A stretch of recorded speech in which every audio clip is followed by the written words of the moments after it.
खार डावली नवखार गावात भीषण पाणी टंचाई निर्माण झाली। या गावातील नागरिकांनी आज चक्क जिल्हाधिकारी कार्यालयासमोर हंडा मोर्चा काढत प्रशासनाला धारेवर धरलंय। 500हून अधिक गावकरी या मोर्चात सहभागी झालेत। रायगडचे जिल्हाधिकारी डॉक्टर किशन जावळे यांनी या गावकऱ्यांना भेट दिली, मात्र गावकऱ्यांना समाधानकारक उत्तर न मिळाल्यानं गावकऱ्यांनी पुन्हा संताप व्यक्त केला। जोपर्यंत आमच्या गावाला पाणी मिळत नाही तोपर्यंत इथून कुठेही हलणार नाही असा पवित्रा या गावकऱ्यांनी घेतलाय। मोठा पोलीस बंदोबस्त देखील तैनात करण्यात आलाय। वारंवार निवेदनं देऊनही सरकार काहीही करत नाही।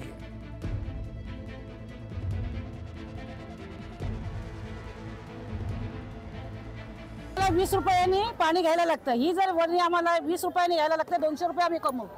जर 200 रुपये जर आम्ही पाण्याला घालवलं तर मुलांना आम्ही पोसणार कसं, शिक्षण पाणी कसं करणार?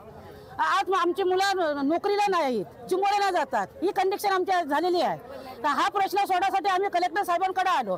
त्या साहेबांनी उलट आम्हाला सहकार्य करावं तर ते सांगतात की मोर्चा कशाला आणलात। आज आम्हाला पाणी मिळत नाही, आमचा जीव तडफडते, ते कोणाकडे हक्क मागायला येणार ना, कोणाकडे आम्ही आमची विचार सांगणार, म्हणून त्यासाठी आम्ही कलेक्टर साहेबांकडे न्याय मागायला आलो। आज माझ्याच लग्नाला 95 साली झाला, तेव्हापासून पाणी नाही, तेव्हापासून टंचाई आहे अद्यापपर्यंत। पाण्याचा प्रश्न सुटतच नाही। पाण्याचा प्रश्न सुटावा म्हणून त्यासाठी आज आम्ही अख्ख्या गावांनी मोर्चा काढून कलेक्टर साहेबांजवळ न्याय मागायला आलो, पण तो काही न्याय आम्हाला मिळाला नाही। जर आमची ती इच्छा पूर्ण होत असेल तर आम्ही इथून जाऊ, नाही तर आम्ही इथंच ठिय्या मांडून बसू। ही आमची। त्यामुळे रायगडमध्ये पाणी नसल्या कारणाने, म्हणजे आपण जर पाहिलं तर रायगडमधल्या रांजणखार डावली नवखार गावात भीषण पाणी टंचाई निर्माण झाली आणि या गावातील नागरिकांनी आज चक्क जिल्हाधिकारी कार्यालयासमोर हंडा मोर्चा काढत प्रशासनाला धारेवर धरलाय। डावली रांजणखार 80-90 वर्ष झाली, म्हातारी झाली, पाणी मुलाला नाही घालीत, जेवायला सुना नाही घालीत, करायचं काय आम्ही? आणि मुंबई एवढं जवळ असून फायदा काय फायदा आहे? मुंबई दरी असून आम्हाला पाण्यासाठी वनवन करायला लागतंय। म्हातारी माणसं जाणार कुठं पाण्याला? 90 वर्ष झाली तरी अजून पाण्यावर डोका हाणतंय। कलेक्टर बोलता तुम्ही आलेत का आमच्यापर्यंत? बोल, कलेक्टर बोलताय आमच्यापर्यंत आलेत का? आले, तुमच्यापर्यंत आले, आम्हाला पाणी नाही म्हणून आलो ना। आमचा आता वय आहे काय पाण्याला जाण्याचा? नाही मुलं घालीत, नाही सुना घालीत, खाणार काय आम्ही? देवेंद्र जोग मारहाण प्रकरणात गजा मारणेला मोका लावल्यानंतर धक्कादायक गोष्ट समोर येताना दिसते। फिर्यादी देवेंद्र जोगच न्यायालयात त्यांनी प्रतिज्ञापत्र दाखल केलंय। मारण्याची चिथावणी नसल्याचं, म्हणजे मारण्याने कोणत्याही प्रकारची चिथावणी नसल्याचं प्रतिज्ञापत्रात त्यांनी म्हटलंय।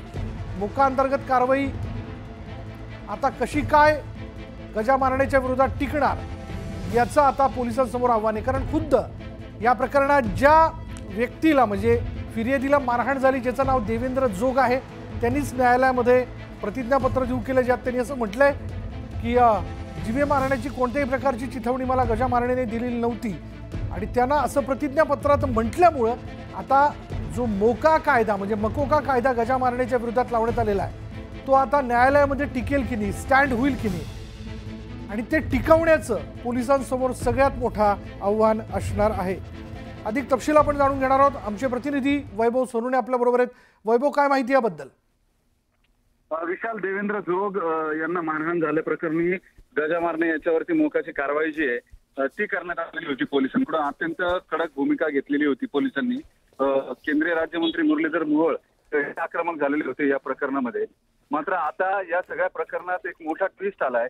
जे फिर्यादी देवेंद्र जोग त्यांनीच न्यायालयामध्ये एक प्रतिज्ञापत्र दाखल केलंय, ज्यात त्यांनी गजा मारणे यांनी कुठली चिथावणी दिली नसल्याचं म्हटलंय।